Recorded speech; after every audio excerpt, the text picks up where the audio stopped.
आज के video lecture में हम थायोफिन के कुछ और रिएक्शंस के बारे में पढ़ेंगे। सबसे पहले हम लेते हैं ऑक्सीडेशन ऑफ थायोफिन। जब थायोफिन को हम मेटाक्लोरोपरबेंजोइक एसिड के साथ में ऑक्सीडाइज करवाते हैं, मेटाक्लोरोपरबेंजोइक एसिड, तो फर्स्ट स्टेप में सल्फोक्साइड बनेगा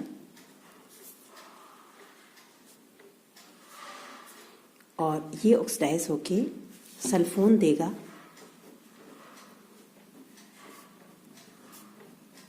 ये दोनों ही अनस्टेबल हैं, ये तुरंत दोनों रिएक्ट कर जाते हैं और डील्स-एल्डर रिएक्शन देंगे।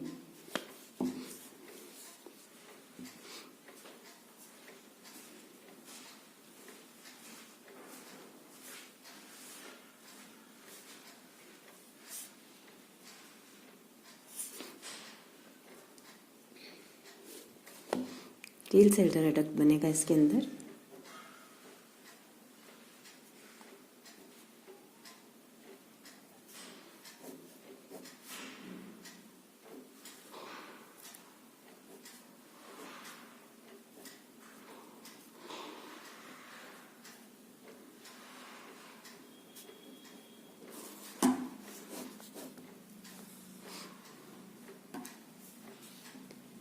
This is sulfoxide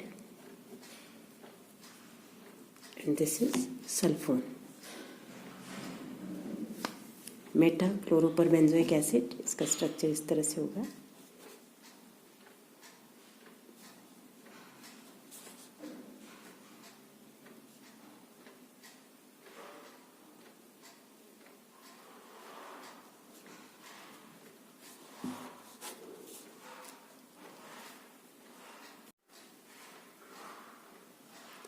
नेक्स्ट लेते हैं हम रिएक्शन विथ न्यूक्लियोफिलिक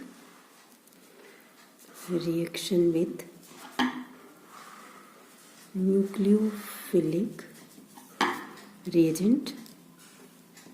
यदि थायोफिन का रिएक्शन हम एन-ब्यूटाइल लिथियम से करवाएं,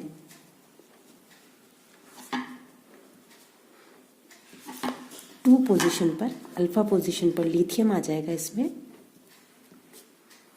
ये नॉर्मल ऑर्गेनोलिथियम कंपाउंड की तरह बिहेव करता है। यदि इसकी कार्बन डाइऑक्साइड से रिएक्शन करा के हाइड्रोलिसिस करवा दिया जाए तो हमें थायोफिन 2 कार्बोक्सिलिक एसिड मिलेगा।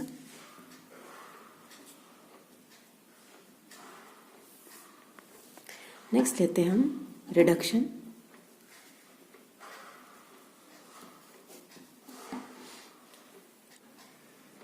थायोफिन का रिडक्शन पैलेडियम कार्बन से हाइड्रोजन से करवाने से टेट्राहाइड्रोथायोफिन हमें मिलेगा, टेट्राहाइड्रोथायोफिन। चूँकि आपको पता है कि सल्फर की नेचर कैटालिटिक पॉइजनिंग की होती है, इसलिए यहाँ पर हमें कैटलिस्ट थोड़ा एक्सेस अमाउंट में यूज में लेना पड़ेगा।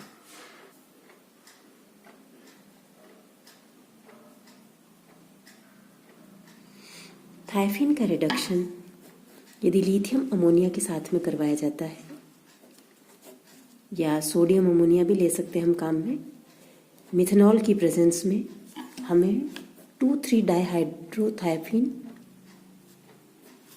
प्लस 2,5-डाइहाइड्रोथायोफिन मिलेगा। इट इज 2,5-डाइहाइड्रोथायोफिन and it is 2,3-डाइहाइड्रोथायोफिन।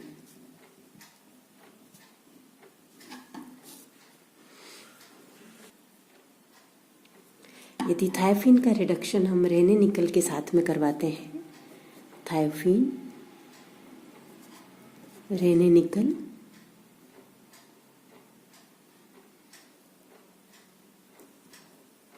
मिथेनॉल की प्रेजेंस में, या इथेनॉल कोई भी ले सकते हैं, तो इसमें कार्बन सल्फर बॉन्ड टूट जाएगा और कार्बन कार्बन डबल बॉन्ड का हाइड्रोजनेशन हो जाता है। हमें मिलेगा N-ब्यूटेन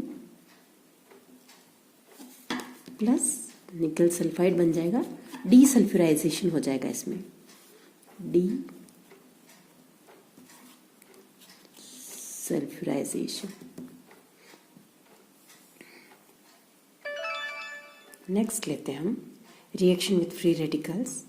फ्री रेडिकल के साथ सब्स्टिट्यूशन रिएक्शन शो करता है थायोफीन। जैसे थायोफीन की रिएक्शन यदि आप फेनिल रेडिकल के साथ में करवा रहे हैं, फेनिल रेडिकल जो गोमबर्ग रिएक्शन से प्रोड्यूस होता है, 2 पोजीशन पर सब्स्टिट्यूशन होगा फ्री रेडिकल का और हमें 2 फेनिल थायोफीन मिलेगा। नेक्स्ट लेते हैं हम रिएक्शन विद कार्बिन। यदि डायज़ोमीथेन के साथ इसकी रिएक्शन करवाई जाए सनलाइट की प्रेजेंस में,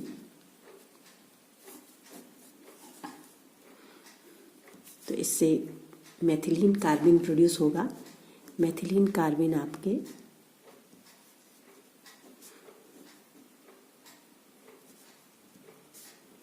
साइक्लो एडिशन रिएक्शन देगा। ये एडिशन प्रोडक्ट बनेगा यहाँ पे।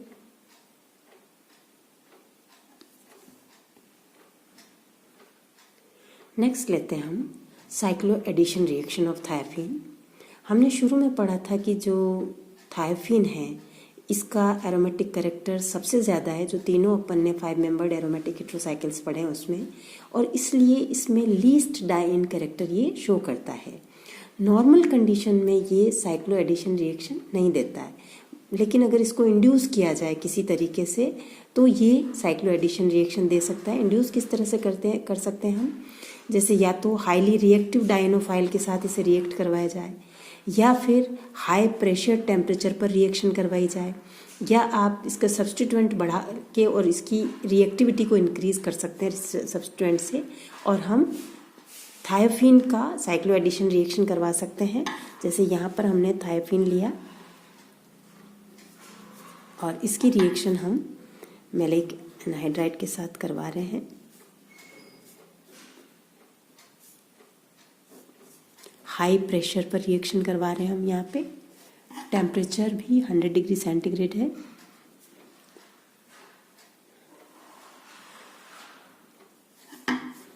तो साइक्लो एडिशन रिएक्शन होगा।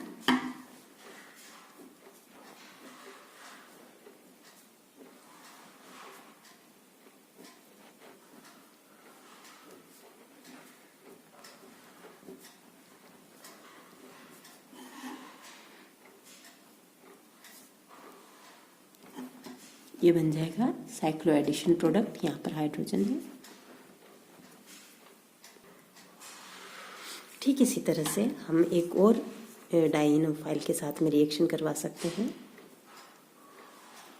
ये सल्फर, ये है हमारा thiophene plus CH triple bond C। यहाँ पे H को हटा के हमने COC2H5 कर दिया, तो ये काफ़ी रिएक्टिव डाइनोफाइल हो गया है। अब हम इसकी रिएक्शन कराते हैं लगभग 160 डिग्री से 300 डिग्री तक, तो इसमें भी साइक्लो एडिशन हो जाएगा।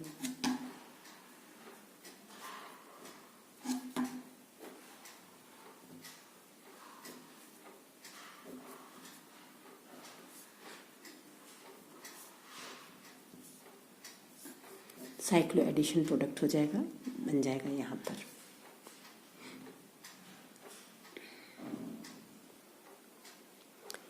नेक्स्ट वीडियो में हम एक 6 मेंबर्ड हेट्रोसाइकिल के बारे में बात करेंगे। Thank you.